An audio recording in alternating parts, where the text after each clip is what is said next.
আল্লাহ আল্লাহ আল্লাহ আল্লাহ। আরে ভাই, আপনি এখানে কি করতেছেন এরকম? আমি আল্লাহর ইবাদত করতেছি। কেন ভাই, আপনার জীবনে এমন কি হয়েছে যে আপনি এখানে বসে আল্লাহর ইবাদত করতেছেন?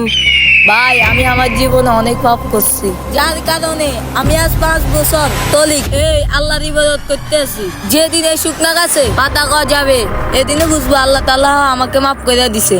কি বলেন ভাই? তাহলে তো আজ থেকে আমিও আল্লাহর ইবাদত করব।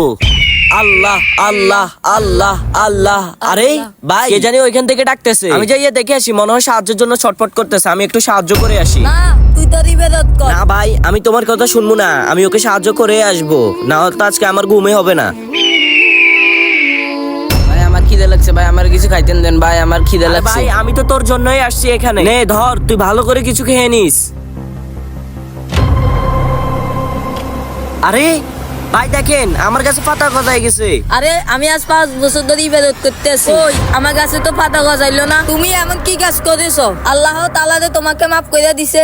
আরে ভাই, আল্লাহ তাআলা এটাও বলছে আল্লাহ তাআলার ইবাদত করলে হবে না, আপনি মানুষকে সাহায্য করতে হবে। তাহলেই তো আপনার সই সালামতে আস্তে আস্তে আপনার গুনাহগুলো কাটা যাবে, বুঝছেন? যদি ভিডিওটা ভালো লাগে সাবস্ক্রাইব করে দিবেন।